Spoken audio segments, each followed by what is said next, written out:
KP college की online classes में आपका स्वागत है। आज हम पढ़ेंगे बौद्ध धर्म। और बौद्ध धर्म से पढ़ने से पहले हम ये बात करेंगे कि ये बौद्ध धर्म और जैन धर्म जो का उदय हुआ वो उसी समय क्यों हुआ, और पूरे विश्व के अंदर उस समय क्या ऐसा कुछ हो रहा था कि वहाँ पर भी ऐसे कुछ धार्मिक नेता पैदा हुए। तो वो केवल काल ऐसा नहीं था कि भारत में ही उस समय भगवान महावीर और बौद्ध भगवान बुद्ध पैदा हुए। ईरान के अंदर, चीन के अंदर और बाकी जगह भी ऐसे धार्मिक नेता उत्पन्न हुए जिन्होंने सामाजिक क्रांति के अंदर अपना योगदान दिया। देखो, पहले ईरान के अंदर उस समय जब भारत में भगवान बुद्ध और भगवान महावीर पैदा हुए, उस समय ईरान में भी जरथुस्त्र, ईरान के अंदर जरथुस्त्र,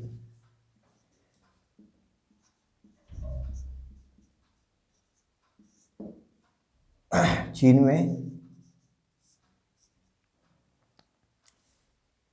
में पैदा हुए लाओ त्से,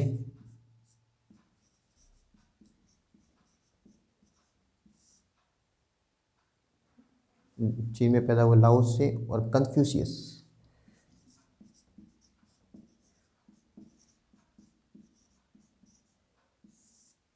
यूनान में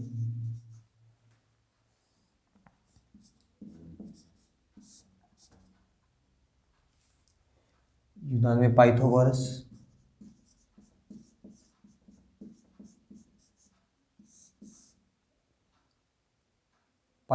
वगैरह ऐसे बहुत सारे नेता, पाइथागोरस, सुकरात, प्लेटो, अरस्तु वगैरह। और भारत में उस समय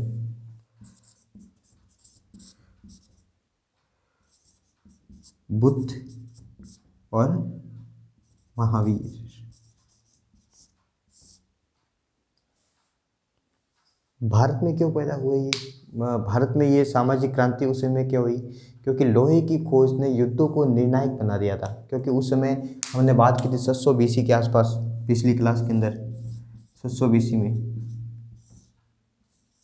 उससे पहले लोहे की खोज हो गई थी। और लोहे की खोज ने अस्त्र शस्त्र बनने लगे, और अस्त्र शस्त्र बनने लग गए तो अब युद्ध निर्णायक हो गए। और जो क्षत्रिय लोग थे वो अब ब्राह्मणों को प्रतीकात्मक रूप से भी श्रेष्ठता प्रदान नहीं करना चाहते थे, खुद श्रेष्ठ होना चाहते थे। तो इसलिए उन्होंने, क्षत्रिय लोगों ने धार्मिक क्रांति का नेतृत्व किया। उनमें भगवान बुद्ध देखे तो महावीर देखे तो दोनों के दोनों वो क्षत्रिय थे। ठीक है, अब महावीर स्वामी के बारे, भगवान बुद्ध के बारे में डिटेल से बात करते हैं। उन्होंने क्या क्या समाज में क्रांति लाने की जो योगदान दिया, उनके दार्शनिक तत्व क्या। ठीक है,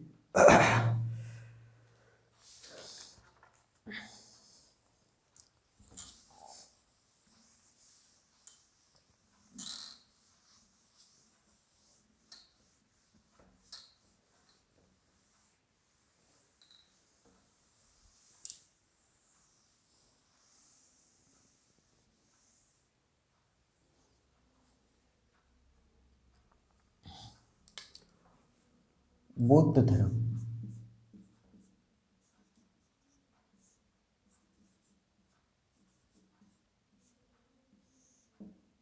ठीक है, बौद्ध धर्म के नेतृत्वकर्ता कौन थे? भगवान बुद्ध। और भगवान बुद्ध थे, उनका जन्म कब हुआ था? 563। भगवान बुद्ध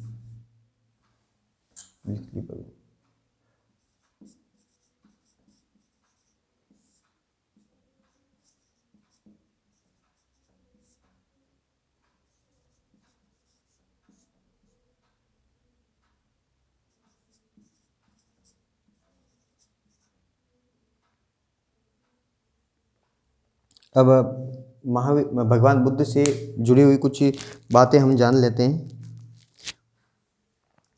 भगवान बुद्ध का जो जन्म हुआ था 563 ईस्वी में हुआ था। इनके बचपन का नाम सिद्धार्थ, पिता का नाम शुद्धोधन था और कुल का नाम था शाक्य, इसलिए उनको शाक्य मुनि भी कहते हैं। गौतम उनकी गोत्र थी, और जो माँ थी वो महामाया थी, और प्रजापति गौतमी उनकी मौसी थी।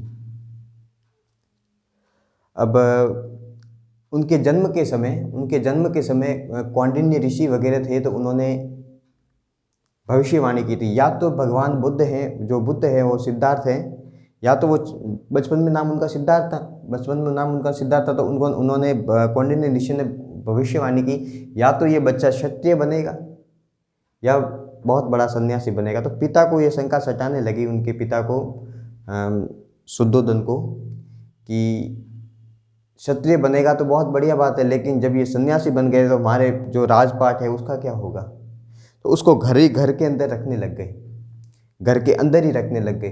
तो घर के अंदर ही रखने लग गए तो और कभी कभार ही उसको घर से बाहर ले जाते थे, और उसके साथ में भी बहुत सारे लोग रहते थे कि उसको कोई ऐसा दृश्य नहीं दिखे जिससे वह सन्यासी बन जाए। पिता ने बहुत सारे ध्यान रखा, तो एक कभी कभार उसे बाहर ले जाते थे। ठीक है, तो बाहर ले जाते समय उसको एक बार 4 दृश्य दिखे।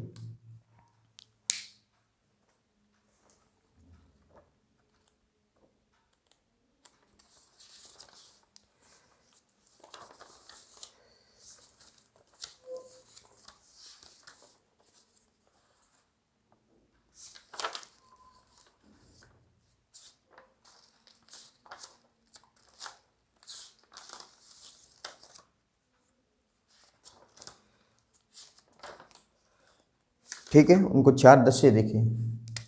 तो उन चारों दृश्यों में पहला जो दृश्य है,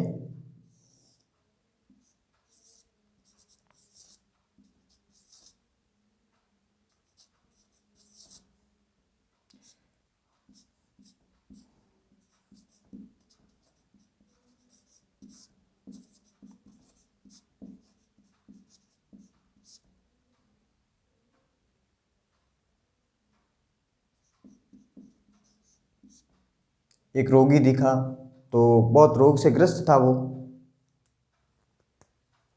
रोगी दिखा तो रोग से ग्रस्त था, तो उसको लगा कि ये संसार में क्या है, ये रोगी रोगी क्या है ये। फिर उसको कोई एक दृश्य दिखा ये शव यात्रा का, कि मृत्यु के बाद में तो मरना जाना ही है। फिर एक सन्यासी दिखा, वो मस्त था अपने काम के अंदर, वो अपने काम के अंदर मस्त था। तो उन्होंने भगवान बुद्ध को लगा कि सन्यासी सबसे अच्छा जो जीवन, सन्यासी का जीवन जो सबसे अच्छा है। तो उन्होंने ठान लिया कि भाई के सन्यासी का जीवन ही सबसे बढ़िया है। तो उसके बाद में फिर उन्होंने ये थोड़ा थोड़ा निश्चय कर लिया कि सन्यासी बनना है। फिर वो जैसे ही घर में गए तो उनको पिता को जैसे जैसे पता लगने लगा कि ये जो सिद्धार्थ है वो सन्यास जीवन की तरफ प्रवृत्त होने लगता, तो उसकी शादी करा दी, यशोधरा से शादी करा दी।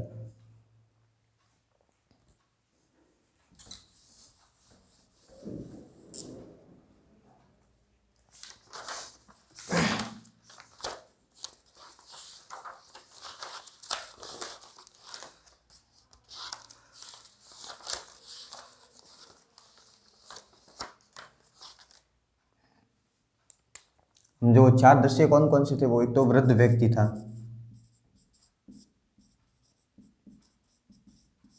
दूसरा दृश्य लिख दो वापस को,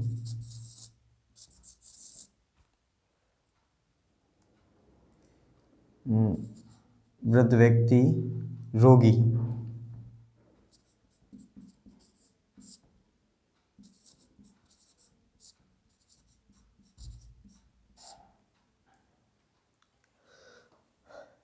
और सन्यासी।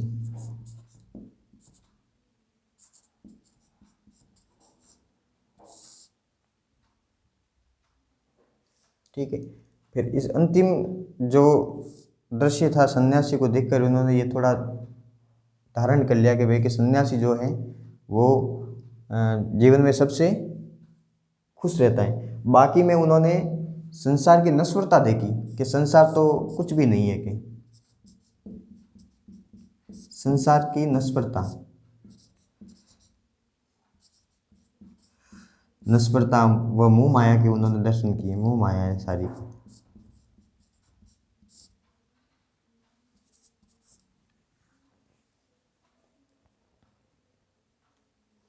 तो बाद में उनका जो विवाह था, उन्होंने, उनके पिता ने उसको एक जो राजकुमारी थी यशोधरा, यशोधरा से करवा दिया विवाह। या इसका नाम बिंबा, बिंबा भी मिलता है इसका, गोपा और तो फदकचना।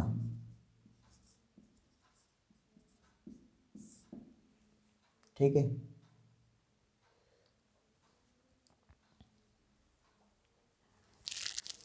तो शादी हो गई उनकी। शादी हो जाने के बाद में उसके 1 वर्ष के बाद में उनका पुत्र भी पैदा हो गया, राहुल नाम था उसका। फिर पुत्र के जन्म के 1 साल बाद उन्होंने निश्चय कर लिया कि भाई के अब तो के संन्यास ग्रहण करना ही पड़ेगा। तो एक दिन वो रात को उठ के फिर चले गए। फिर एक रथ, जिस रथ पे गए, एक रथ पे गए वो ओणम नदी के किनारे उनको उनके एक जो सारथी था उन्होंने छोड़ा उनको।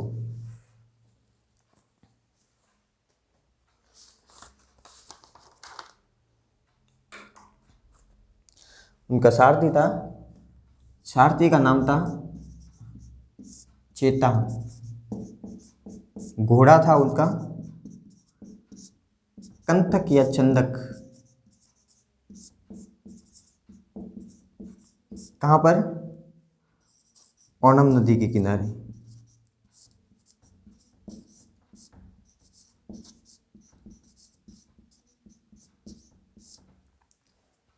भगवान का बुद्ध का 563 चीज में कपिल वस्तु में होता है ना।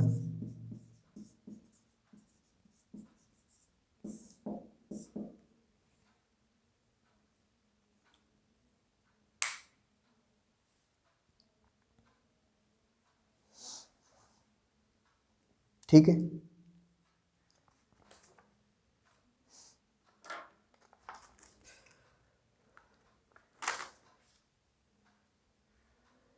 तो 29 वर्ष की अवस्था में घर त्याग कर देते हैं वो।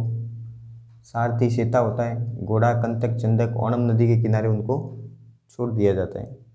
फिर वो यहाँ से सीधे वो आलार आलार कलाम के एक ऋषि थे, आलार कलाम, आलार कलाम ये सांख्य दर्शन के ऋषि थे।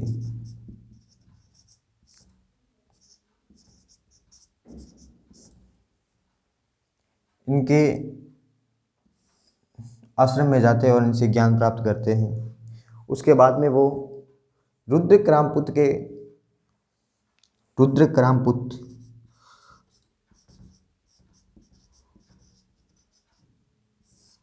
के आश्रम में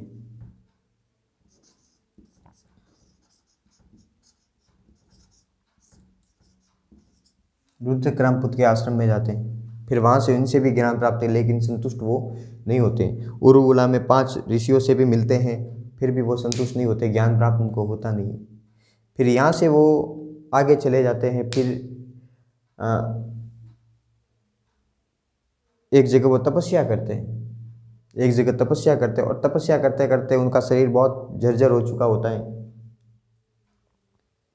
और उसके बाद में वो एक लड़की आती है सुजाता नाम की, तपस्या कर बहुत समय तक तपस्या करने के बाद सुजाता नाम की लड़की आती है।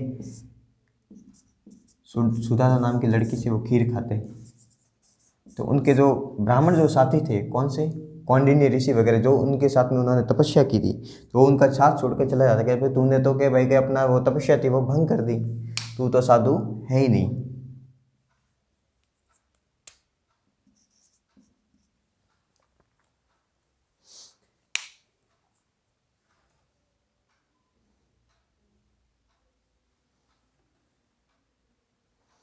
और जब ये खीर खाते तो उस घटना के 49वें दिन, इस घटना के 49वें दिन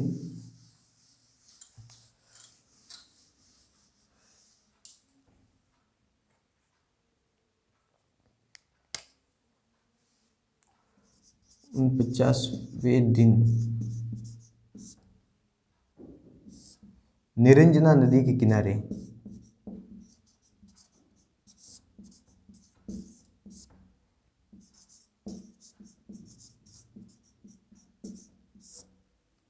ठीक है,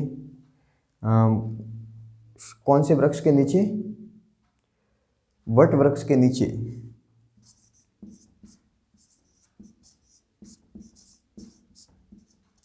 नीचे बुद्ध को ज्ञान प्राप्त होता है।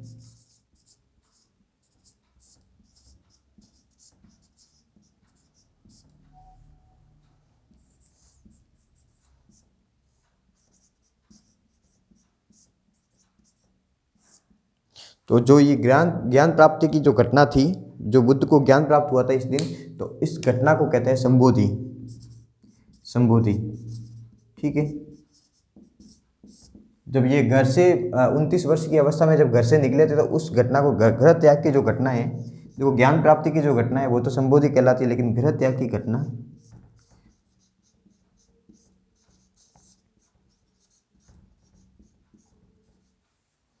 महाविनिष्क्रमण।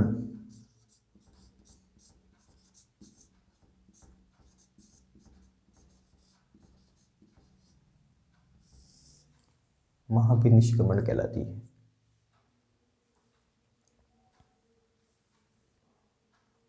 फिर यहाँ से ज्ञान प्राप्त हो गया, तो यहाँ से वापस वो कौंडिन्य ऋषि के पास में आए सारनाथ के अंदर, उनको जो ज्ञान प्राप्त दिया सारनाथ के अंदर, तो वो उनका पहला जो उन्होंने वहाँ पर पहला जो ज्ञान दिया,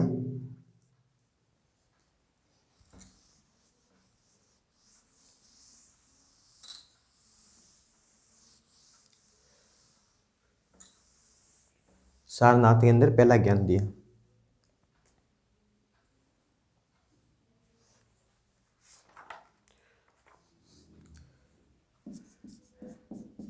सारनाथ पहला उपदेश दिया।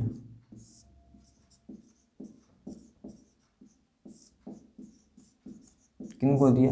कौंडिन्य ऋषियों को।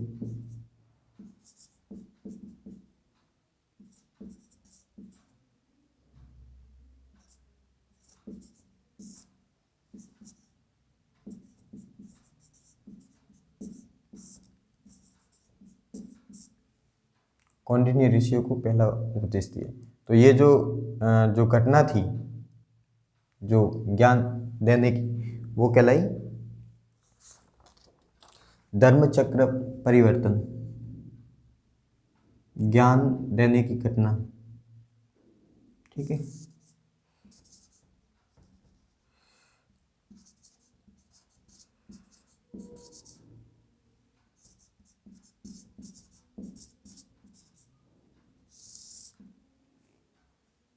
सारनाथ के अंदर ही इन्होंने पहला अपना बौद्ध संघ स्थापित किया।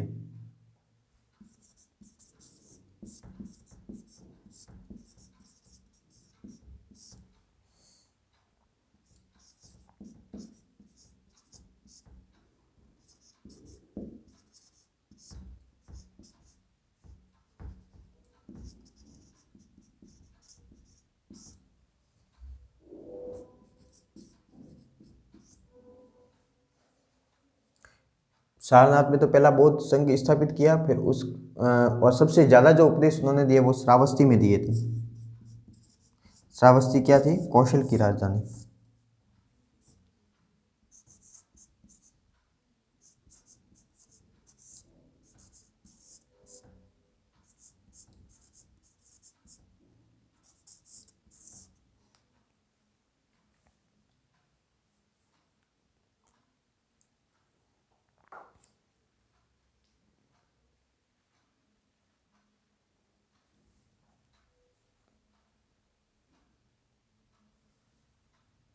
कौशल का एक राजा था प्रसेनजीत,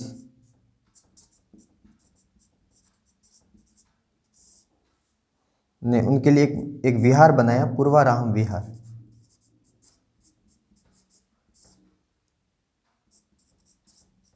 और इस विहार के अंदर एक अंग की लड़की थी, अंग देश की जो लड़की थी,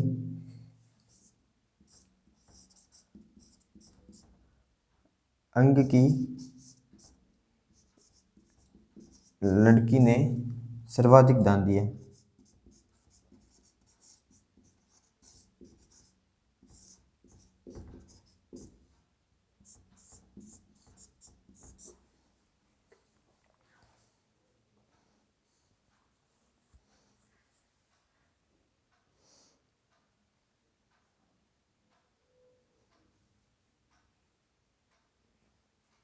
ठीक है।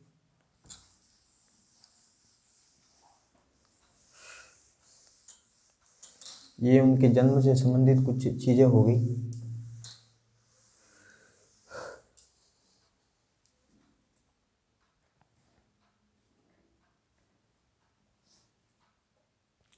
कौशाम्बी में उनका जो विहार था वो घोषिताराम विहार था।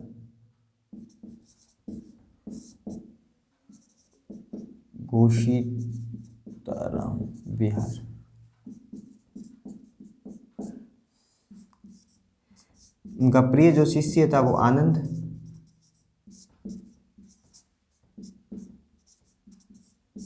और जो प्रधान शिष्य था वो उपाली। अंतिम उपदेश उन्होंने किसको दिया?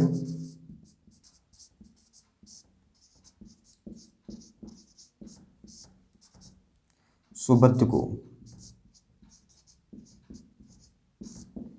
ठीक है।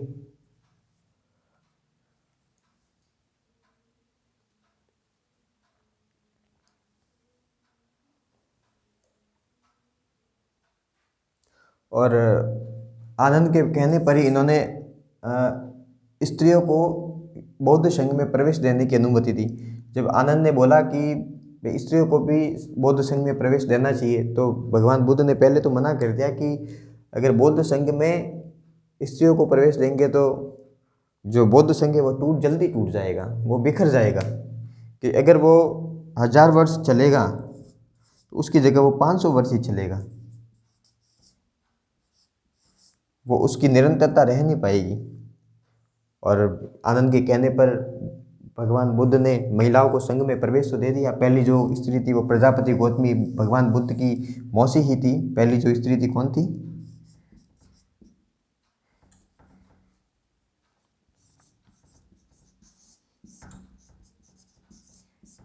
प्रजापति गौतमी।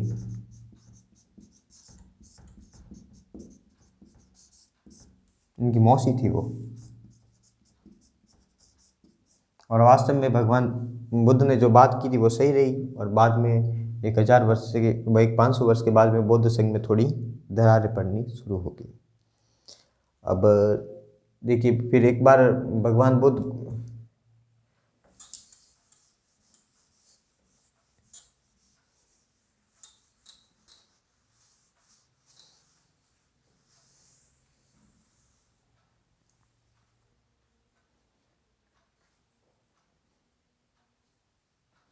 पावा गए थे। पावा में इनका एक अनुयायी था छुंद नाम का। तो उनके घर पे गए तो उन्होंने सूअर का मांस उनको परोसा। तो सूअर का मांस खाते हुए, सूअर का मांस खाया तो उनको एक तकलीफ हो गई, पेट दर्द हो गया। तो फिर उसके सूअर का मांस खाया। पेट में तकलीफ हो जाने के बाद वो कुशीनारा गए। कुशीनारा, और कुशीनारा के अंदर ही उनकी 483 ईस्वी में उनकी मृत्यु हो गई।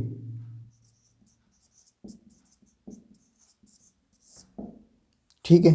ये तो भगवान बुद्ध से जो जुड़ी हुई महत्वपूर्ण जो घटनाएं थी, बातें थी भगवान बुद्ध को जानने के लिए। अब जो भगवान बुद्ध की शिक्षाओं पे बात करेंगे।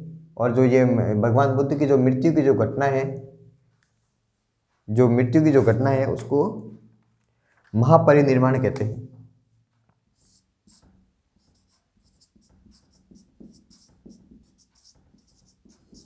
महापरिनिर्वाण।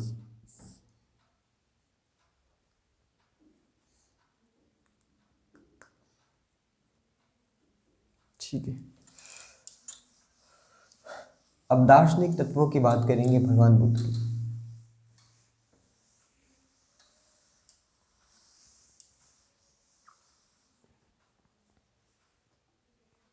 सबसे पहले बात करेंगे 4 आर्य सत्यों की। 4 आर्य सत्य। 4 आर्य सत्य कौन से हैं?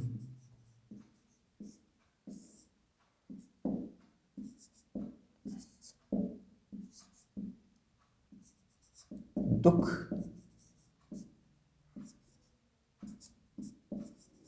दुख समुदय,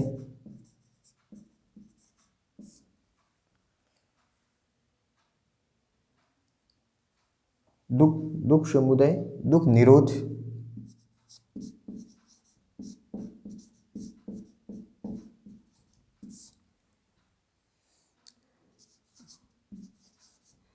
दुख निरोध गामिनी प्रतिप्रदा।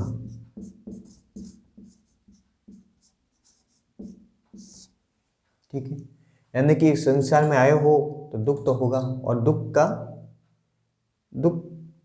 दुख जो दुख है वो उत्पन्न होगा, उसके बाद में दुख का निरोध करना चाहिए, दुख को भगाना चाहिए, और दुख को भगाने के कुछ मार्ग हो सकते हैं। दुख निरोध गामिनी प्रतिभा, दुख का निरोध करने के कुछ नियम हो सकते हैं।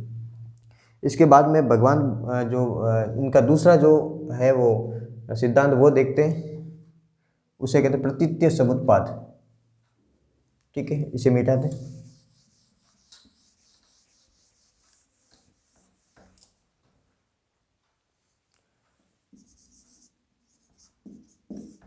प्रतीत्य समुत्पाद,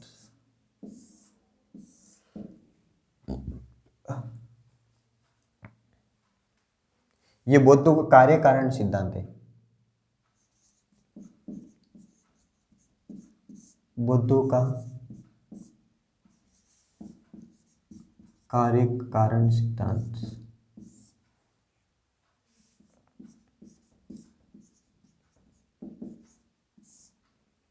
कार्य कारण सिद्धांत है, यानी कि ऐसा होने पर ऐसा होगा, किसी कार्य के होने पर कोई न कोई कारण अवश्य होता है। ये इस सिद्धांत का कहना है, किसी कार्य के होने पर किसी न किसी कारण का अवश्य होता है। किसी कार्य होने का कोई न कोई कारण होता है, कोई न कोई कारण होता है, मतलब ऐसा होने पर वैसा होगा।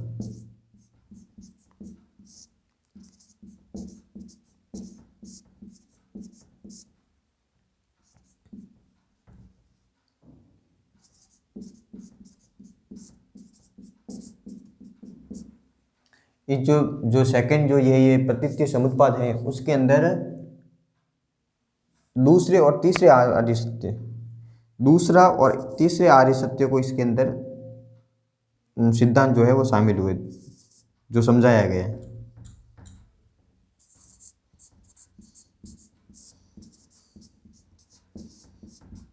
तीसरे आर्य सत्य की व्याख्या,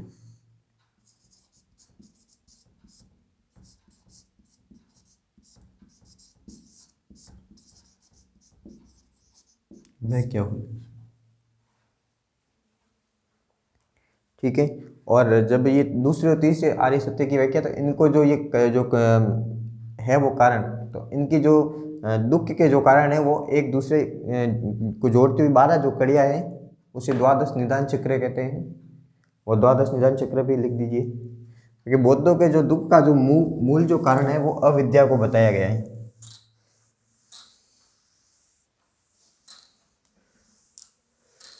बौद्धों के दुख का, वो भगवान बुद्ध ने दुख का जो मूल कारण है वो,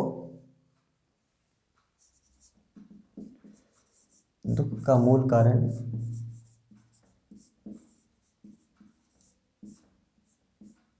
क्या है? अविद्या, ज्ञान का नहीं होना। ठीक है, तो कार्य कारण संबंध के अंदर अपन ये लिख देंगे,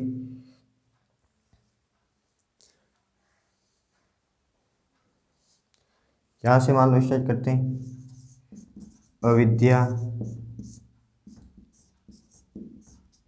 संस्कार विज्ञान नाम रूप षडायतन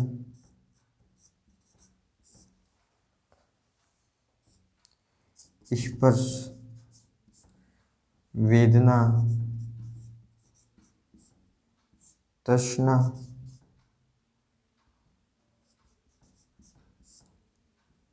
उपादान भव जाति और जरा मरण।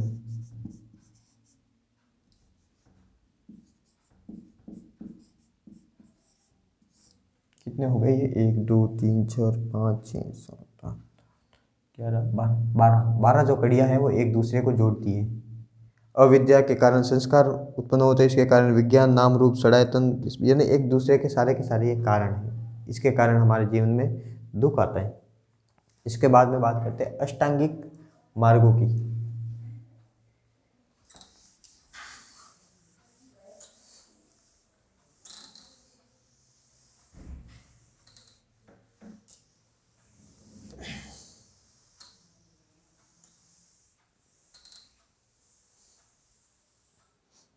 अष्टांगिक मार्ग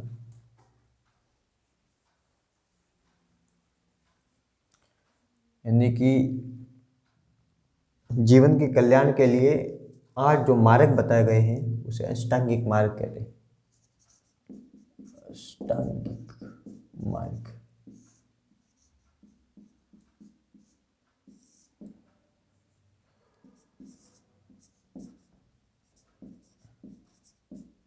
सम्यक दृष्टि,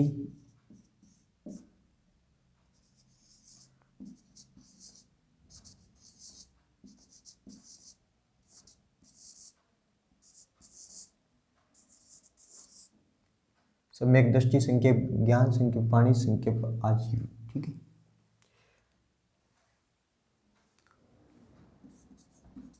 सम्यक ज्ञान, सम्यक वाणी,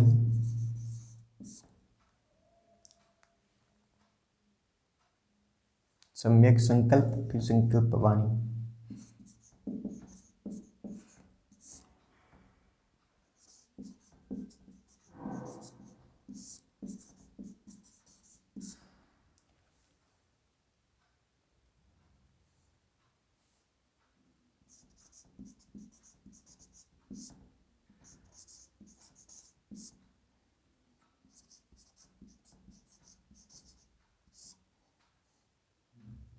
सम्यक आजीव, सम्यक आजीव, सम्यक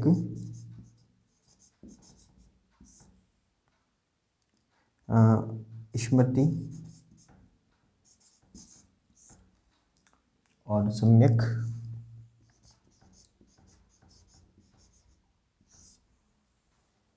व्यायाम। ठीक है, सम्यक दृष्टि मतलब अच्छा देखो, अच्छा देखो,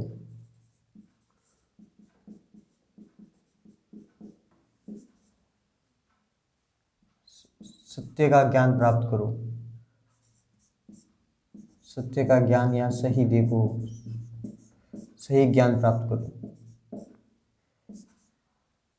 सम्यक संकल्प यानी कि कुछ जो कार्य करने उसके लिए दृढ़ निश्चय करो, दृढ़ निश्चय। सम्यक वाणी अच्छा बोलो,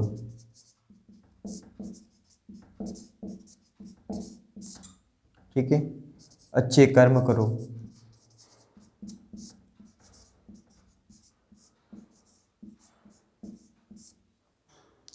सम्यक आजीव। ठीक है, वही रोजमर्रा के तरीके,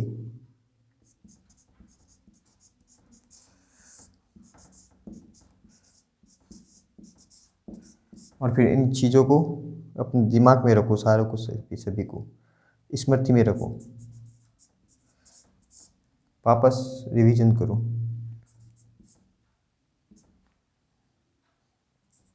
और इन जो सारे जो कर्म किए हैं, ये जो सारे काम हैं, उनको बार बार प्रयास करते रहो।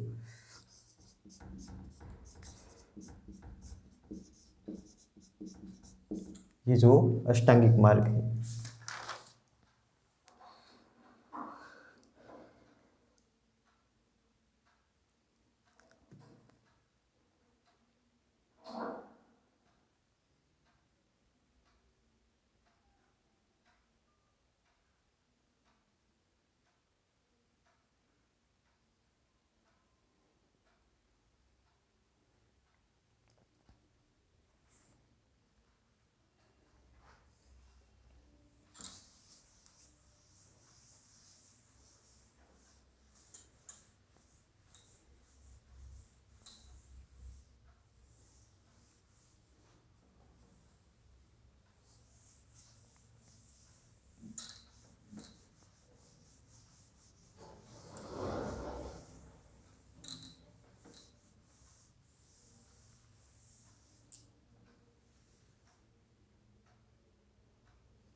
तो अब निर्वाण की बात करते हैं।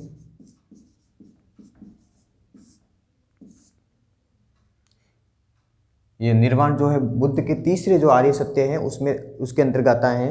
और उस निर्वाण जो है बुद्धों के अंदर जो निर्वाण जो है उसके जीवन काल में प्राप्त हो जाता है।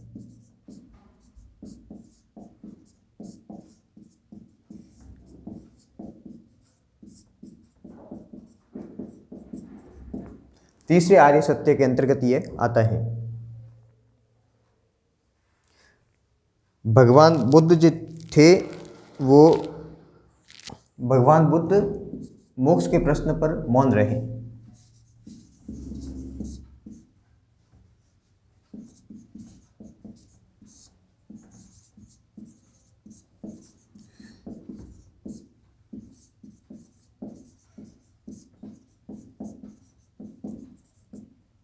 निर्वाण जो है, जो बौद्ध धर्म के अंदर जो निर्वाण की जो क्रिया है, निर्वाण जो प्राप्त करते हैं, मोक्ष जो प्राप्त करते हैं, वो भगवान बुद्ध कहते हैं कि वो जन्म मनुष्य को अपने जन्म के अंदर ही प्राप्त हो जाएगा। उसको मृत्यु के बाद में प्राप्त करना तो वो तो निरर्थक है, अपने जन्म में ही प्राप्त होगा। लेकिन भगवान बुद्ध को पूछा कि आत्मा है, मोक्ष क्या होता है, तो इसके प्रश्न पर मौन रहे। लेकिन उसके बाद में जितने भी वो दार्शनिक हुए उन्होंने उसकी कुछ बीच की जो अवस्था होती है, जन्म और मरण के बीच की, स्वर्ग और नरक के जो बीच की जो अवस्था होती है, जन्म और स्वर्ग के बीच की अवस्था, सुख रहित दुख की अवस्था, मोक्ष क्या होता है, उन्होंने उनके जो अनुयायी थे उन्होंने बताया कि ये दुख रहित सुख, यानी कि जीवन में दुख भी नहीं होगा लेकिन सुख होगा, दुख रहित सुख, सुख की अवस्था।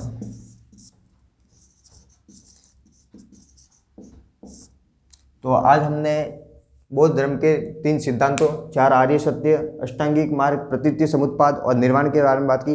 अगली बात अगली क्लास में करेंगे। अगर लेक्चर में कोई प्रॉब्लम हो, आपको कोई समझने में दिक्कत हो, कॉलेज आइए, नंबर पर कांटेक्ट कीजिए। धन्यवाद।